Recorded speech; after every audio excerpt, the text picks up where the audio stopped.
네, 안녕하세요. 뉴탐스런 한국사 담당하고 있는 큰별쌤 최태성입니다. 자, 여러분들 전 시간까지 우리가 대한제국과 독립협회 내용들을 지금 쭉 그 과정을 통해 가지고 그 이후에 이제 대한제국이 무너지는 그런 국권 침탈의 어떤 그런 내용들을 지금 우리는 확인했죠.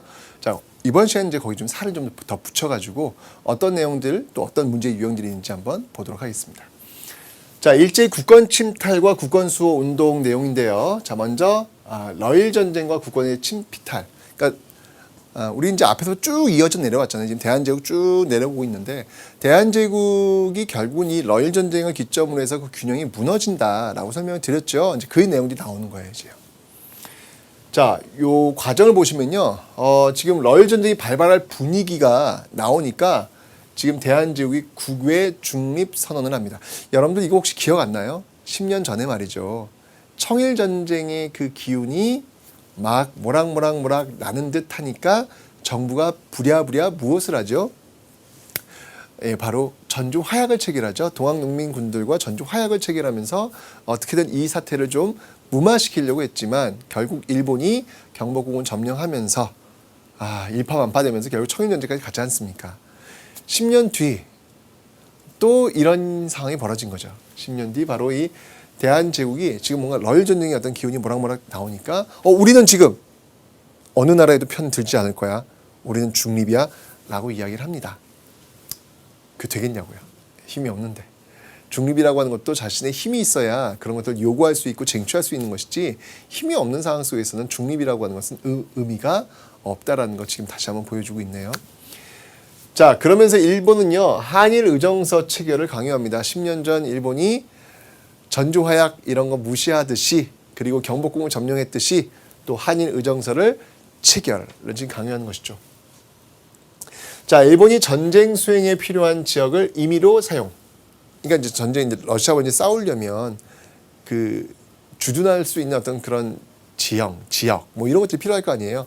그거를 자신들 마음대로 쓸 수 있도록 하는 것, 이게 바로 한일 의정서라는 겁니다. 자, 그리고 이제 제1차 한일협약을 체결을 해요. 이 제1차 한일협약은요, 바로 이 외국인 고문을 채용하는 것이죠. 그러니까 한일 의정서 2월 달에 러일 전쟁 벌어지고 지금 8월 달에 제1차 한일협약을 체결하잖아요. 그 배경은 뭐냐면 이제 러일 전쟁에서 승기를 잡은 것이죠. 그러면서 좀 더 강한 내정 간섭을 하겠다. 그래서 고문을 지금 파견하겠다. 이렇게 나오는 겁니다. 자, 그리고 나서 일본이 10년 전에 그 과오를 범하지 않기 위해서 기억나세요, 여러분들? 10년 전에 청일전쟁에서 일본이 이기지 않습니까? 그러면서 시모노세키 조약을 덜컥 체결하죠. 시모노세키 조약을 덜컥 체결하면서 요동반도를 가져왔다가 이걸 우액 토해낸다 그랬죠? 무엇 때문에? 삼국 간섭 때문에. 열강의 도장을 안 받았는데 그냥 함부로 가져갈 수는 없거든요. 그걸 일본이 실수를 한 거죠. 10년 뒤에 그런 실수를 범하지 않기 위해서 또 조선을 확 가져갔다가 또 이걸 또 우액 토해낼 수도 있잖아요. 그걸 방지하기 위해서 열강의 승인을 거치는 작업을 탁탁탁 해놓고 있습니다. 그러니까 얼마나 연구를 많이 했겠어요, 지금. 그죠? 얼마나 연구를 많이 했는지 보이지 않습니까? 한번 행한 실수는 다시는 반복하지 않겠다라고 하는 것들이 지금 보여지고 있어요. 정말 일본은 무서운 나라입니다. 자, 가스라테프트 미락을 1905년 7월에 맺습니다. 그러니까 서로 제국주의 세력끼리 서로 이제 너는 이거 갖고 나는 이거 갖고 이제 이런 식으로 하는 거죠. 미국은 필리핀, 일본은 조선 이런 식으로. 그러니까 약한 나라를 사이에 두고 이 강대국들이 서로 땅 따먹게 하는 어떤 그런 모습들이 지금 보여지고 있는 것이죠. 참 가슴 아픈 순간입니다. 그죠? 제2차 영일동맹은요. 1905년 8월 마찬가지로 영국은 인도, 일본은 조선 이렇게 나눠 갖는 거죠. 그 다음에 이제 포츠머스, 이 포츠머스 조약은 러시아와 체결하는 거예요. 포츠머스 강화 조약인데요. 사실 여러분들 이런 것 좀 세계사적인 어떤 그 배경을 좀 이해를 좀 하셔야 될 것 같아요. 그 누구도 러시아를 일본이 이길이라고 생각하지 않았습니다. 물론 여러분들 10년 전 청일전쟁이 일어났을 때도 그 누구도 청나라가 그러니까 일본이 청나라를 이길 거라고 생각하지 않습니다. 그런데 일본이 이겼죠. 여기도 마찬가지로 일본이 러시아한테 이길 거라고 누가 생각을 했겠습니까? 그런데 일본이 이긴단 말이죠. 근데 거긴 배경이 좀 있어요. 그게 뭐냐면 러시아 내부에서 피해 일요일 사건이라 그래가지고요. 굉장히 어떻게 보면 내란이죠. 예, 엄청난 사건이 벌어져요. 그래서 그 내란을 그 안에서 벌어져 있는 어떤 그 문제점들을 해결하기 위해서 지금 러시아가 정신이 없는 상태이기 때문에 더 이상 병력을 이곳에다가 지금 투여할 수 있는 어떤 그런 상황이 아니었거든요. 이제 그런 상황을 지금 일본이 적절히 활용을 한 것이죠. 예, 결국 일본이 이기면서 포츠머스 강화 조약을 체결한 겁니다. 일본이 이긴 거예요. 자, 그러면서 시모노세키 조약에서 청나라가 우리나라의 영향력을 상실했듯이 이제 러시아도 우리나라에서 영향력을 완전히 상실하게 되는 겁니다. 이제까지 여러분들 강화도 조약 체결 이후에 이 땅에 영향력을 행사했던 나라가 청나라, 일본, 러시아 이 3개 국가였잖아요. 그 3개 국가가 시모노세키 조약을 통해서 청나라 떨어져 나가고 바로 이 포츠머스 강화 조약을 통해서 러시아가 떨어져 나가고 이제 남은 나라는 하나밖에 없죠. 일본밖에 없는 거예요. 이제 이러면서 이제 일본에게 급속하게 빨려 들어가는 식민지로 이제 형성되는 어떤 그런 모습들이 나타나게 되는 겁니다. 자, 이게 이제 딱 승인되었죠? 자, 다음부터 본격적인 작업 들어갑니다. 자, 그게 뭐냐면 바로 이 을사조약이었죠. 자, 외교권을 박탈합니다. 이제 보호국. 사실은 이 을사조약, 을사늑약이라고도 하죠. 이 을사늑약을 통해서 이제 이미 식민지가 된 거나 마찬가지예요. 외교권을 박탈했다는 거는 다 잃은 거나 마찬가지거든요. 자, 그리고 이제 통감부가 설치가 되고 있습니다. 자, 여기에 대한 어떤 저항들은 많이 있었죠. 고종황제의 조약 무효선언을 통해서 이 헤이그에 특사를 파견해가지고 그런 것들을 알리려는 그런 모습들이 있었고요. 이제 그런 것들이 알려지자 아니 외교권이 없는데 고종이 외교 행위를 했다? 이것은 조약 위반이네? 라면서 일제가 고종을 퇴위시킵니다. 1907년. 그러면서 고종을 퇴위시키고 순종을 그 위에 그 자리에 앉히면서 한일 신협약을 1907년 체결하죠. 이걸 정미 7조약이라고 하는데요. 자, 일본인 내정을 장악하면 됐어요. 일본인 차관, 바로 장관 차관할 때 그 차관을 일본인을 앉히는 그런 모습도 보이고 있고요. 실질적으로 여러분들 장관과 차관이 있으면 차관이 실질적인 업무를 해요. 그러니까 그 실질적 업무를 하는 이 차관을 일본인으로 앉혔다는 얘기는 뭐냐면 거의 이건 준식민지가 되었다라고도 과언이 아니겠죠. 그리고 이제 더 중요한 게 있습니다. 여러분 이 정미 7조약 때 꼭 기억할 거 이거 꼭 기억할 게 이게 뭐냐면 바로 군대 해산이에요. 군대를 해산시키고 있다. 해산된 군인들이 항일의병, 바로 이게 정미의병이 되는 것이죠. 항일의병 운동에 가담하는 모습을 보이고 있다는 거 기억하시면 되겠습니다.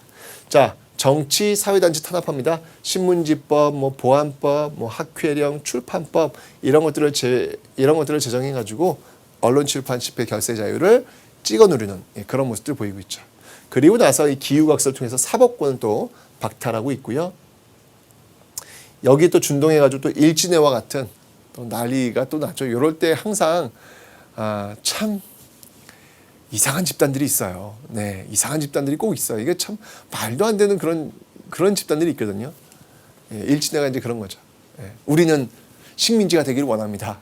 열렬히 원합니다. 이런 것들을 지금 이야기하고 있는 그런 단체들이 꼭 등장을 해요. 자, 그런 일진회의 어떤 합방청원 등 여론조사가 이제 또 여론 조작이 또 나오고 있죠. 결국 1910년 8월 29일이죠. 국권이 완전히 비탈되었고 그걸 알려주죠. 한일병합조약이 공포됩니다. 대한제국의 주권이 상실되었고 이제 통감부 대신 총독부가 들어오는 것이죠. 조선총독부. 여러분들 오해는 하지 마세요. 여기 지금 을사늑약을 통해서 지금 통감부가 설치되었잖아요. 그죠? 그러면 이 을사늑약을 통해서 우리는 통감 정치가 시작되었다라고 얘기를 하고요. 정미 7조약을 통해서 우리는 차관 정치가 시작되었다 이렇게 얘기를 해요. 그렇지만 통감부가 그럼 차관 정치가 시작됐으니까 없는 거냐? 통감 정치가 끝난 거냐? 그건 아니에요. 차관 정치가 진행이 되는 건데 그 차관 정치 위에 뭐가 있냐면 통감이 있는 거예요. 통감이 더 세요. 예, 이 통감이 차관을 임명하는 거나 마찬가지예요. 예, 그렇기 때문에 통감 정치는 계속 가는 겁니다, 여러분들. 계속 가는 거예요. 정미 7조에서 차관 정치도 하나 더 플러스가 되는 것 뿐입니다. 그러니까 통감부는 계속 가고요. 그 통감부가 이제 바뀌는 시점, 그 시점이 바로 이 총독부가 설치가 되면서 그렇게 되는 겁니다.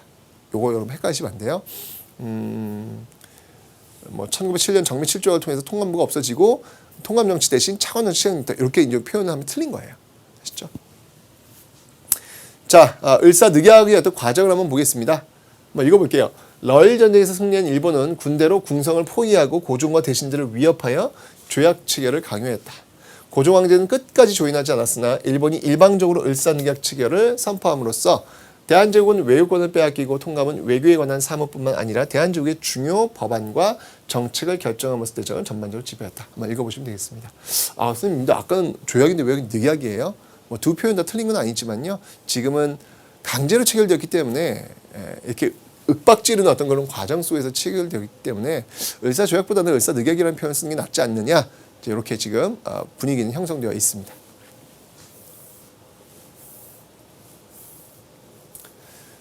한일 의정서, 이건 제가 아까 설명드렸죠. 군사적 요충지를 쓸 수 있도록 하는 거 읽어보시면 되고요. 일제히 고문 파견은 무엇에 의해서? 1차 한일 협약에 따라서. 여러분들 한일 의정서, 군사적 요충지, 1차 한일 협약, 고문 파견 보시면 재정 고문은 메가타. 이 메가타가 이제 화폐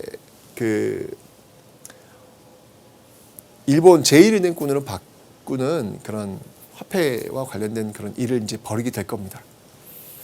외교 고문의 미국인 스티븐스. 이 스티븐스는 나중에 이제 장인환 전명운에 의해서 총에 맞아 죽게 되죠.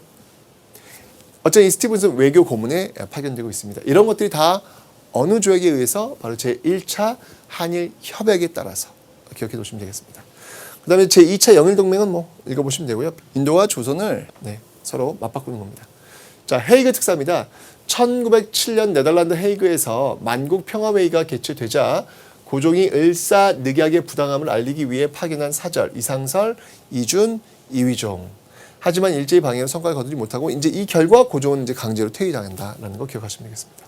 일진에 1904년에 이용구와 송병준 등이 만든 친일단체로 을사늑약을 찬성하고 고종 퇴위 강요를 하고요. 의병활동 탄압하고요. 하여튼 뭐 일본이 하고 싶은 건 다 해요. 한일 병합 청원 등 일제 침략의 앞잡이 노릇을 한 단체 일진회가 있습니다. 기억하시면 되겠습니다. 자, 이제 이와 관련된 자료를 한번 또 읽어보도록 하겠습니다. 자, 먼저 제1차 한일협약에 대한 내용입니다. 자, 제1차 한일협약, 여러분 딱 이것만 봐도 이건 어떤 내용이 있을 것이다? 군사적 요충지, 이건 한일의정서죠. 고문 파견이 있겠죠? 자, 어떤 내용인지 한번 볼게요. 대한제국 정부는 대일본 제국정부가 초청한 일본인 한 명을 재정 고문. 누가 나와요? 메가타가 오죠? 대한제국 정부는 대일본 제국 정부가 추천한 외국인 한 명을 외교 고문으로. 누가 와요? 스티븐스가 오죠. 이런 것들이 바로 제1차 한일협약의 가장 중요한 핵심 내용이다라는 거 기억하시면 되겠습니다.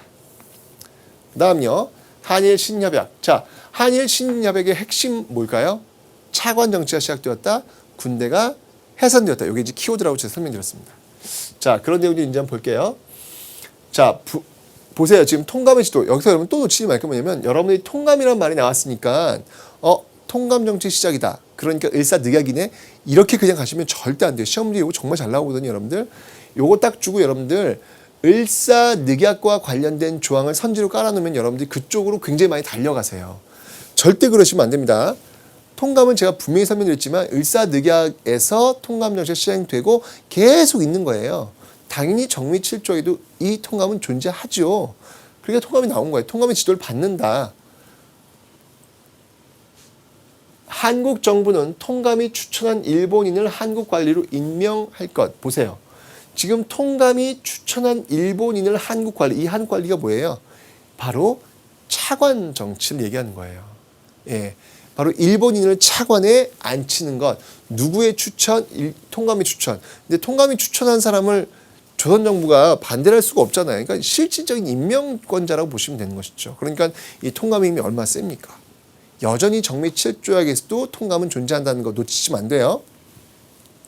한국 정부는 통감의 동의 없이 외국인을 한국 관리로 용빙하지 아니할 것. 이런 내용들이 있습니다. 자, 거기에 보면 부수각서의 내용을 보면 제가 아까 이 정미 7조의 특징이 뭐냐면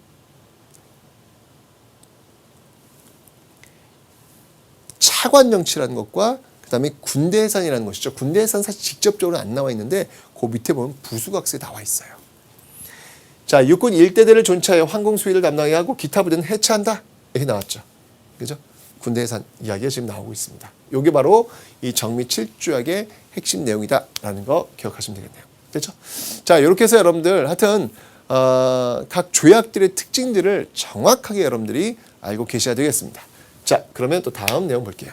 자, 그러면 이런 과정에서 어떻게 우리는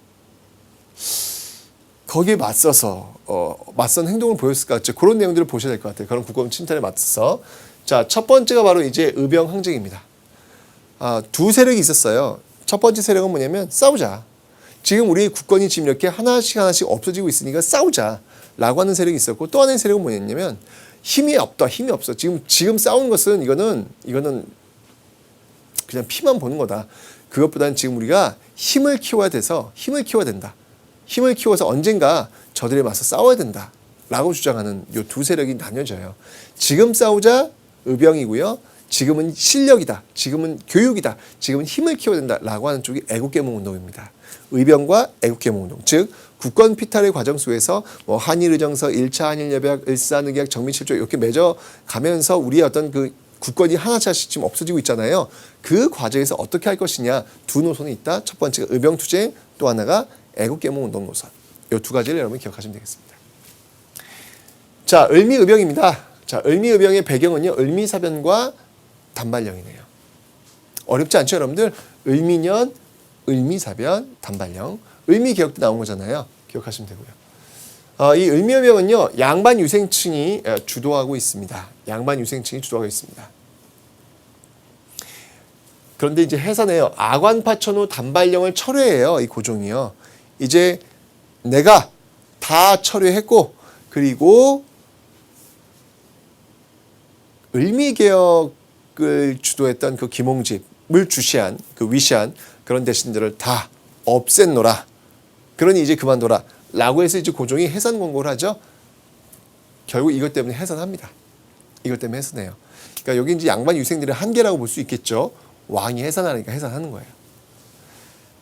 자, 해산된 이 의병의 일부가 활빈당. 요건 이제 요 을미의병과 그 다음에 이제 동학농민운동의 그 자녀 세력들, 이 사람들이 이제 활빈당을 이제 조직하거든요. 그 활빈당을 조직하여서 반봉건, 반침략 활동을 전개한다는 거 기억하시면 되겠습니다.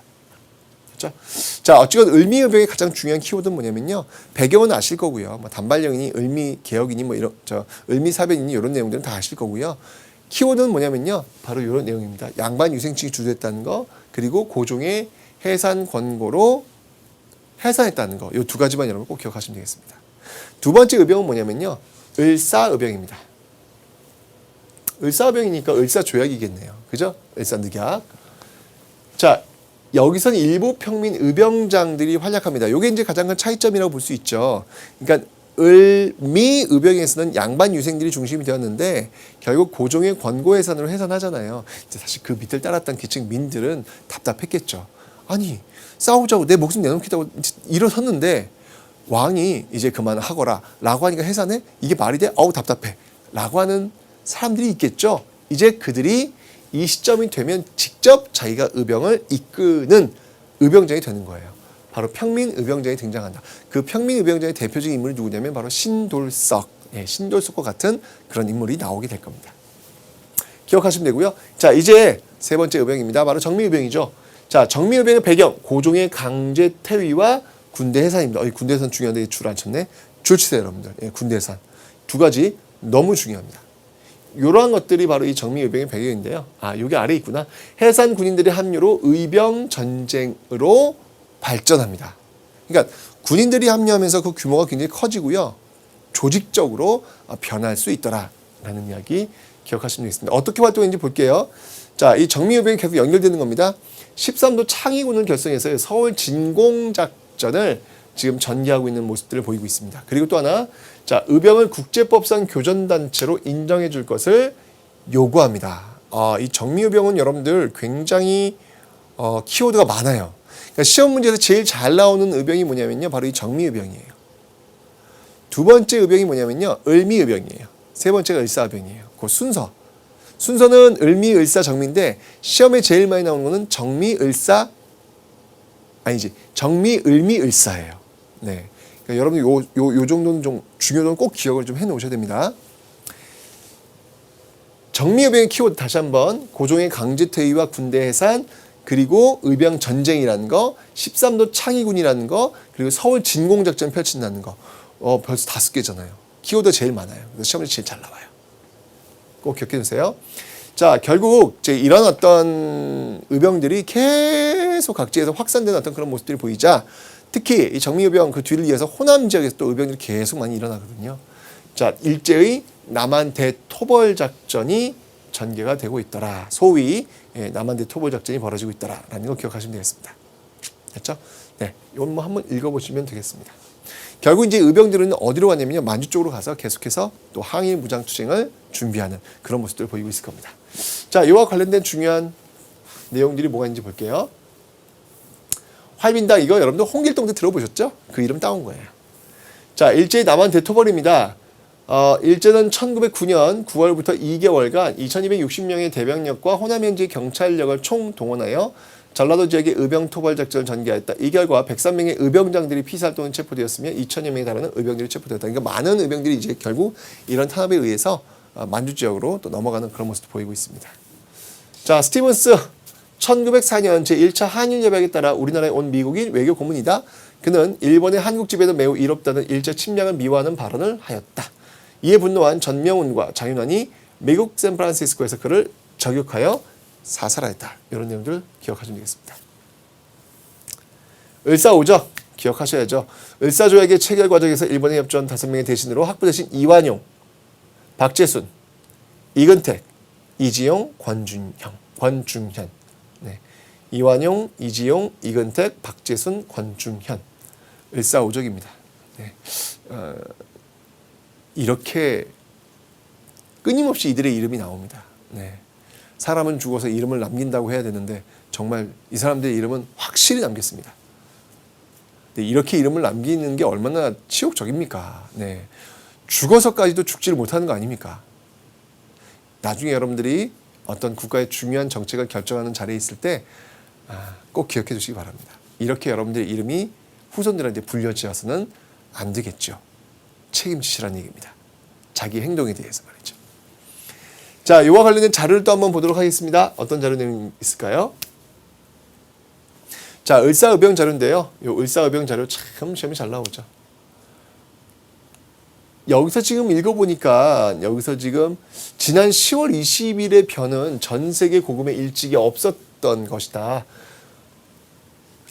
우리에게 이웃 나라가 있어도 스스로 스스로 뭐 이렇게 교류하지 못하고 타인을 시켜 결교하니 이것은 나라가 없는 것이다. 이게 뭐예요, 여러분들 지금? 외교권을 지금 박탈했다는 얘기잖아요. 우리가 지금 스스로 할 수 없도록 되어 있다. 외교권이 박탈되었다. 이게 뭐예요? 을사늑약이잖아요. 그러면서 을사의병이 지금 나오고 있는 것이네요.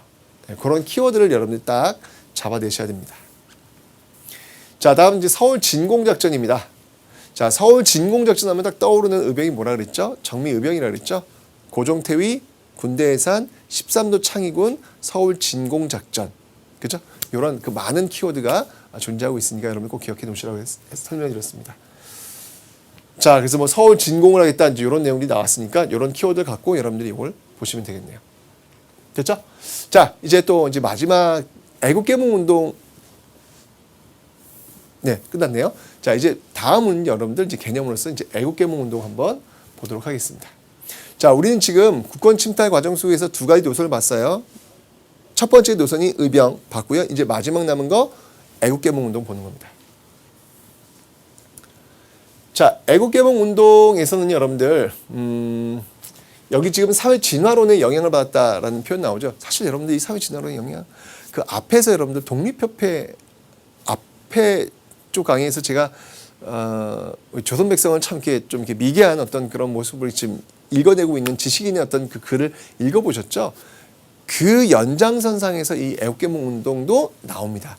이게 이제 사회 진화론 당시 유행했던 사회 진화론 약육강식 적자 생존. 미개한 인종은 없어지는 것이 당연하다. 이제 이렇게 보는 거예요. 자, 교육, 구국운동, 언론, 개몽운동, 민족사업. 자, 이렇게 애국개몽운동이 그 지향하고 있는 방향점은 교육과 언론과 식산, 흥업입니다. 이 세 가지 파트에서 중점적으로 좀 하고 있죠. 의병이 지금 맞서 싸우자라고 한다면 애국개몽운동은 교육, 언론, 식산흥업 여기에 지금 초점을 맞추고 있다는 거 기억하시면 되겠습니다. 그러면 어떤 단체가 있는지 단체를 한번 볼게요. 먼저 애국개몽운동단체 요 순서 기억해 놓으셔야 돼요. 보안회가 있습니다. 일제 황무지 개항권 요구를 반대했던 그런 보안회 기억해 놓으시고요. 그 다음에 헌정연구회가 있습니다. 자, 헌정연구회는 뭐 그냥 한번 읽어보시면 되고요. 대한자강회가 있어요. 이 대한자강회가 시험에 굉장히 잘 나와요. 이 대한자강회는요, 특히 고종 퇴위 반대 운동을 전개한 단체예요. 결국 보안법이 적용되어서 대한자강회는 해산당합니다. 네. 시험에 제일 잘 나온 게 대한자강회고요. 그 다음에 보안회고. 물론 이 보안회 헌정연구에 대한 자강회보다 제일 더 시험이 많이 나오는 단체는 요 신민회입니다. 신민회가 제일 시험이 많이 나오고 대한자강회, 그 다음에 보안회예요. 선생님 왜 대한협회 빼놓으세요? 네.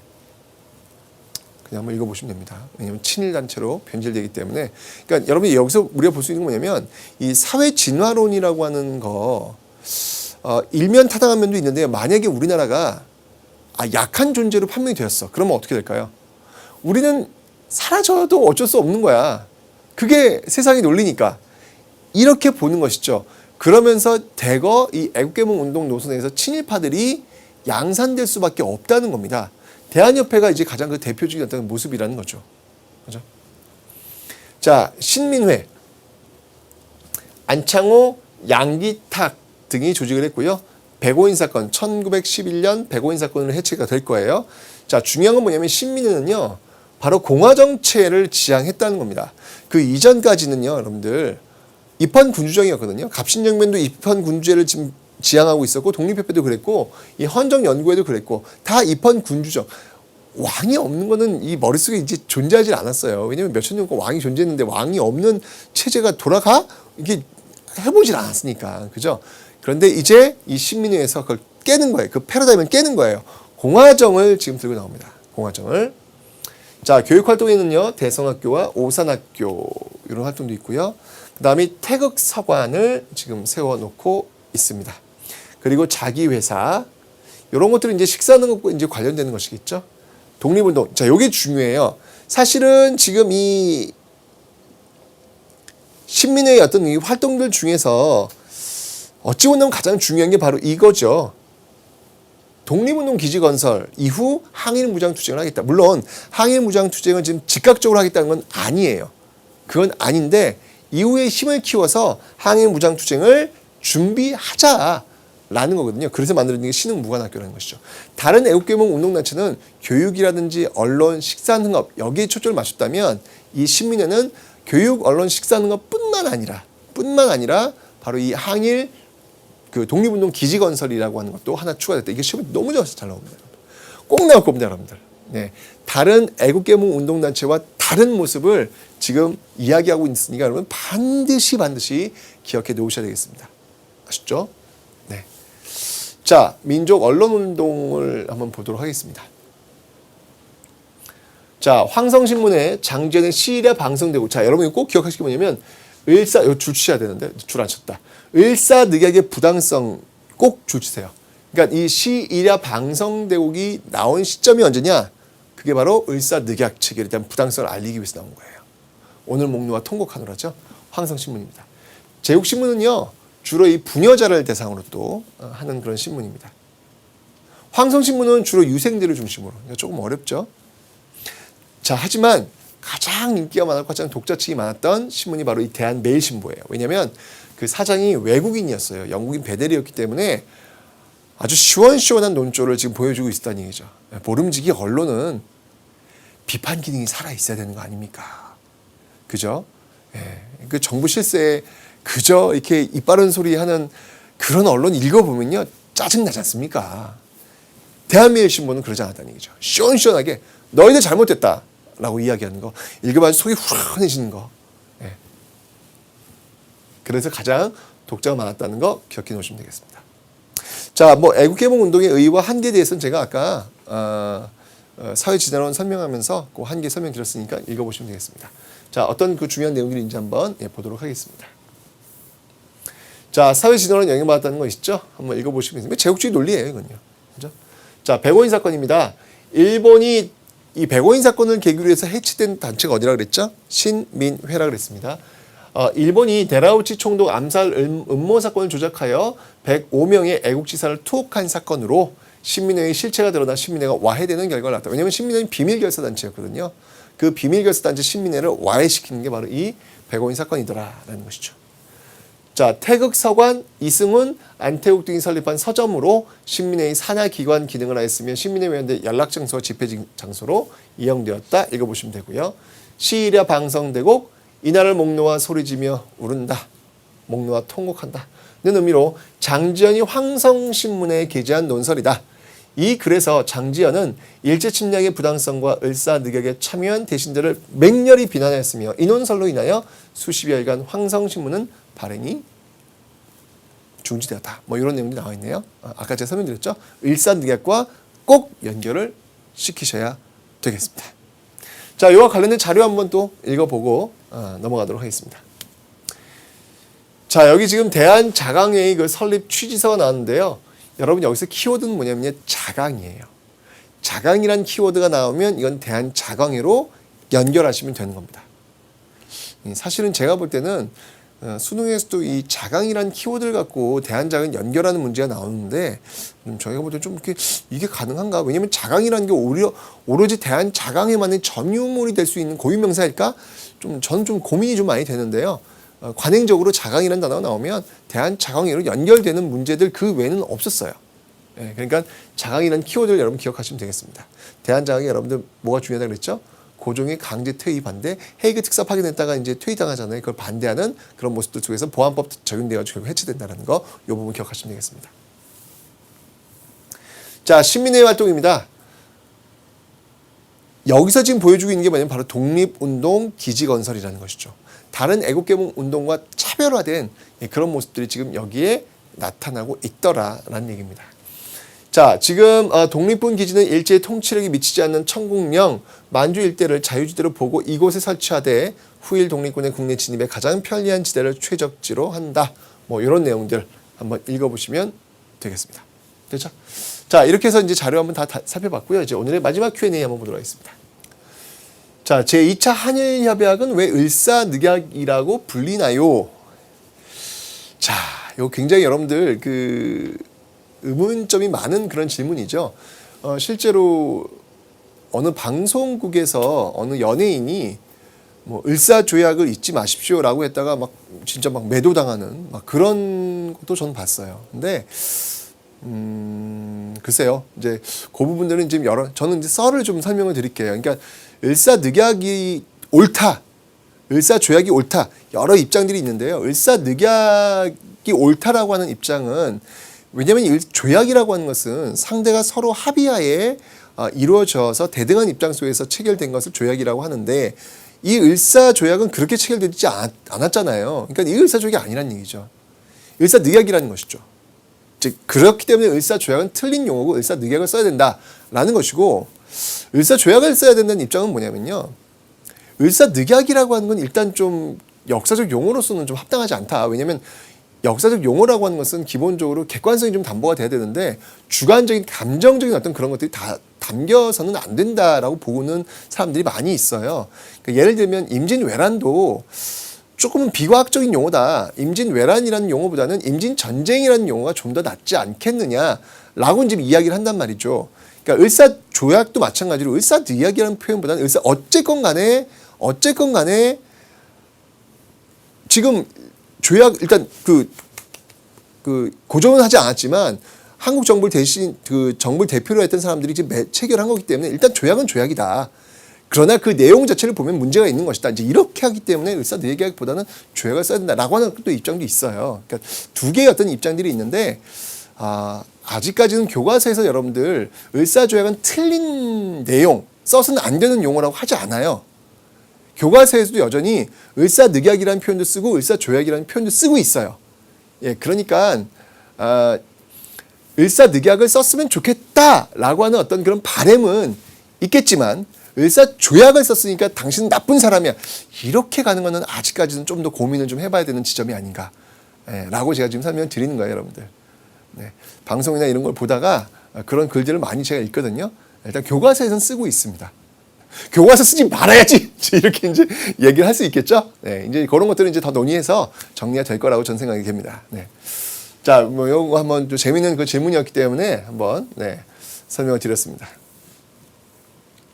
자, 고종 황제의 그 밀사 파견이 있습니다. 1905년에 그 일본의 침략 행위를 막아달라면 미국에 보낸 고종 황제의 밀사는 왜 소용이 없었나요? 힘이 없으니까. 간단하죠, 뭐. 뭐 힘이 없는데 어떡하겠어요. 예. 자국의 이익에 맞지 않으면 그냥 버리는 게 그게 외교 아닙니까? 그 헐버트한테 그 거중조정 여러분 기억나시죠? 조미소 통상조약 때 왜 최애국 대우 관세 그리고 거중조정 들어가잖아요. 그러니까 이 을사조약을 좀 막아달라고 지금 이렇게 을사조약을 이렇게 좀 이렇게 인정하지 말아달라고 이제 헐버트를 이제 파견하는데 미국 정부가 뭐 1905년 7월에 일본과 미국은 일본의 한국 지배를 승인하며 일본은 필리핀을 침략하지 않는다는 내용의 가스라 테프트 밀약을 맺었다는 이유로 거중조정 항목을 근거로 한 고종 황제 도움 요청을 끝내 저버리고 말죠. 네, 그게 외교입니다. 힘이 없으면 의미가 없는 것이죠. 자, 이렇게 해서 지금 두 번째까지 Q&A까지 한번 살펴봤습니다. 자, 그러면 이제 요와 관련된 어떤 문제들, 어떤 것들이 있을지 한번 저와 함께 풀어보도록 하겠습니다. 자, 가에 들어갈 내용을 순서대로 보기에서 옳게 고른 것은 이렇게 나왔네요.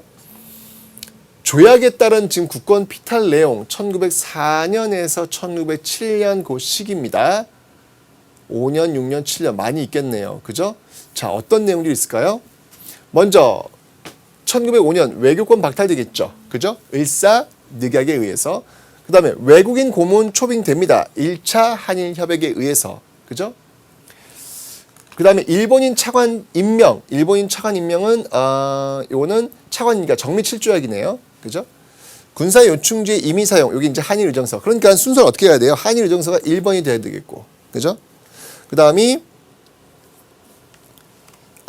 2번이 지금 외국인 고민원 초빙해야 되겠고, 그 다음에 이제 외교권이 박탈돼야 되겠고, 일본인 차관이 임명돼야 되겠죠. 그러니까 순서를 어떻게 가시면 되는 거예요? 리을, 그 다음이 니은, 그 다음이 기억, 그 다음이 디귿. 이렇게 리을, 니은, 기억, 디귿 이렇게 가시면 되겠네요. 순서입니다. 다음 문제 갑니다. 자, 다음 조약의 강제 체결에 항거한 움직임으로 옳지 않은 것은 여기서 지금 키워드는 뭐예요? 일본국 정부의 조선은 일본국 정부의 중개를 거치지 않고서는 국제적인 성질을 가진 어떤 조약이나 약속을 맺지 않는다. 우리의 외교권이 박탈된 거잖아요. 그러니까 이건 을사늑약이 되는 것이죠. 자, 그러면 이 을사늑약의 항거한 움직임으로 옳지 않은 것을 고르란 얘기입니다. 13도 연합부대 제가 이 정미유병 키워드 설명드렸죠. 군대 예산, 13도 창의군, 그리고 서울 진공작전 이런 것들. 그러니까 이건 정미유병이니까 옳지 않은 거니까 정답은 바로 1번이네요. 그죠? 민종식, 최익현 등이 의병, 이 의병이 바로 을사의병이고요. 민영환, 홍만식 등이 자결로서 저항하고요. 그 다음에 나철, 오기호 등이 을사오적을 또 습격하는, 그 오적 암살단은 지금 조직하잖아요. 그죠? 장전의 시, 일야, 방성, 대곡 신문에 게재되고 있죠. 이런 내용들 여러분들 기억하시면 되겠습니다. 다음요. 자, 다음 의병이 봉기할 당시 상황으로 옳은 것은, 자, 의병입니다, 여러분들. 그러면 을미의병인지 을사의병인지 정미의병인지 기억해 놓으셔야 되겠죠. 키워드를 보니까 지금 여기 해산병이라고 하는 결정적 키워드가 지금 여러분들을 기다리고 있어요. 아, 군대가 해산됐구나. 그러면 이건 정미칠조약이 되겠네요. 자, 그러면 당시 상황으로 옳은 거 골라볼게요. 단발령이 시행된 것, 이와 관련된 의병은 을미의병이 돼야 되겠죠. 그러니까 틀렸고요. 을사늑약이니까 을사의병이겠죠. 틀렸고요. 을미사변 다시 을미의병 틀렸고요. 경찰권이 박탈당하였다. 이거는 정미의병 이후예요. 그러니까 틀렸습니다. 고종이 강제로 퇴위된, 그렇죠. 고종 강제 퇴위, 군대 해산, 13도 창의군, 서울 진공작전, 정미의병 연결하는 것이죠. 정답은 5번을 고르시면 되겠네요. 그러니까 기본 개념만 여러분들이 기억하고 계시면요, 이런 문제는 쉬워요. 꼭 나오는 문제인데 틀려서 안 되는 문제라는 얘기예요. 다음 문제입니다. 자, 다음 민족운동에 대한 설명으로 옳지 않은 것은 을사조약을 전후하여 나라가 위기에 처하자 실력 양성을 통해 국권을 회복하는 움직임. 이거는 뭐예요? 애국계몽 운동이네요. 사회 진화론에 영향받았죠. 국민들의 의병 참여, 의병에 대해서는 이 사람들은 실력, 교육, 언론 이거 하는 거기 때문에 의병하고는 관련이 없습니다. 정답은 2번 고르시면 되겠네요. 국민들의 애국심 고취에 기여하였다. 민중계몽과 신교육 보급, 다 관련된 애국계몽 운동입니다. 다음 문제입니다. 자, 밑줄 친 기억에 대한 설명으로 옳은 것은 작년 10월에 저들의 한 행위 뭘까요? 쭉 읽어보니까 지금 자기 나라 임금을 죽이고 다른 나라 임금까지 침범한 이등방문은 마땅히 세계 여러 나라가 함께 토벌해야 할 역적이다. 한 조각의 종이에 조인하여 500년 전에 오던 종묘사적이 드디어 하룻밤 사이에 망하였다. 그걸 누가 했다? 이등방문이 했다. 이또이로부미가 했다. 그러니까 이건 뭘까요? 을사늑약이 돼야죠. 그죠? 자, 이건 여러분들 1910년 경술국치의 문장일 수도 있어요. 왜냐하면 하룻밤 사이에 종묘사적이 망했다고 했으니까. 그죠? 그런데 이게 경술국치 1910년상이 왜 안 되냐면 이등방문이 지금 살아있잖아요. 왜냐하면 이등방문, 이토이로부미는 1909년이죠. 바로 안중근의 총에 맞아 죽게 됩니다. 네, 그렇기 때문에 이등방문 존재해서는 안 되는 것이죠. 그죠?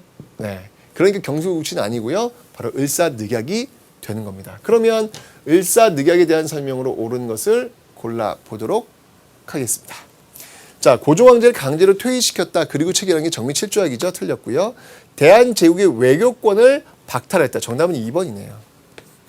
2번이네요. 그죠? 정부 각 부에 일본인 차관을 임명하였다. 요 차관 임명은 뭐예요? 정미 7조약이죠. 틀렸습니다. 다음요. 대한제국의 군사적 요충지 사용권을 확보하였다. 군사적 요충지니까 이거는 한일의정서네요. 1904년 틀렸고요. 외교와 재정 분야에 외국인 고문 채용을 강요했대요. 메가타 스티븐스 1차 한일협약 틀렸습니다. 그래서 을사늑약을 고르시면 되겠습니다. 다음 문제요. 자, 가항목에 대한 설명으로 옳은 것은 이렇게 나왔습니다. 제1조 한국 정부는 시정 개선에 관하여 통감의 지도를 받는다. 통감의 지도를 받는다. 자, 이 통감이 나왔으니까 을사늑약 아니면 정미 7조약이겠네요. 자, 그런데 지금 통감이 추천한 일본인을 한국 관리로 임명한대요. 그러고 했으니까 이거는 정미 7조약이 되겠네요. 차관 정치를 이야기하는 거니까 정미 7조약. 그러면 부수각서로 여러분 뭐가 들어갈까요? 정미 7조약의 핵심적 키워드 뭐라고 설명드렸죠? 고종의 강제 퇴위되면서 맺었던 이 조약, 바로 차관 정치와 군대 해산이라고 그랬죠? 그거 고르시면 돼요. 바로 답 나오네요. 1번 고르시면 되는 겁니다.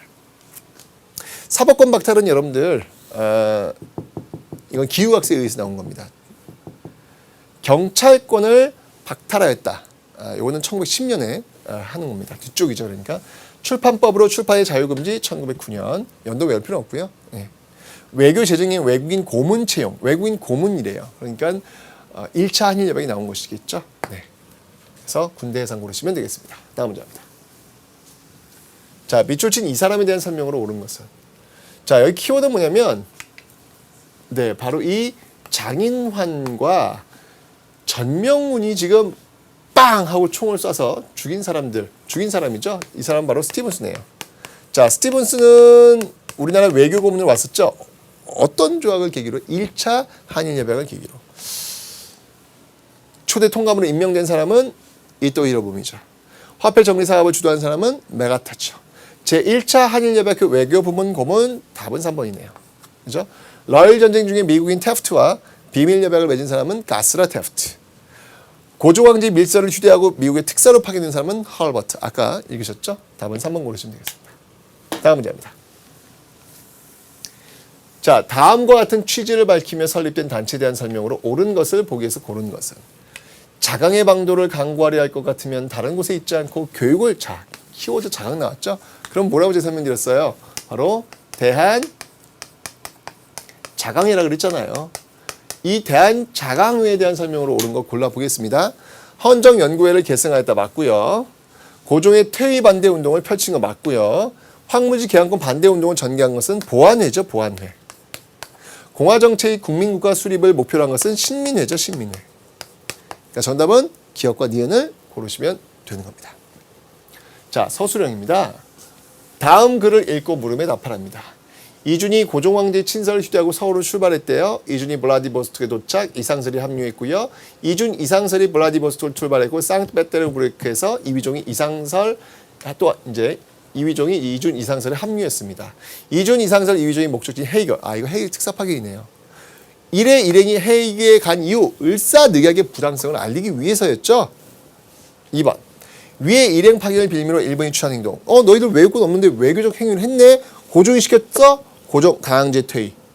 그러면서 정미 7조약을 체결한다. 이런 내용들을 여러분들이 적으시면 되겠습니다. 그죠? 자, 이렇게 해서 여러분들 지금 또 오늘 일제의 그 국권 침탈되는 어떤 그런 과정들을 저와 함께 살펴봤습니다. 러일전쟁의 어떤 균형이 깨지면서 쭉 넘어가고 있는 모습들을 보았네요. 네. 자, 다음 시간에는 여러분들 이제 열강들이 이제 어떻게 경제 침탈을 했는지 그런 내용들을 한번 볼게요. 뭐 조민수 통상조약부터 출발해서 쭉 조천상민 수립무역통 쭉 나올 거예요. 어떻게 우리가 침탈되었고 또 거기에 맞서 어떻게 저항했는지 그런 내용 살펴보도록 하겠습니다. 자, 오늘 고생 많이 하시고 여러분들 다음 시간에 또 건강한 모습으로 보도록 하겠습니다. 안녕히 계세요.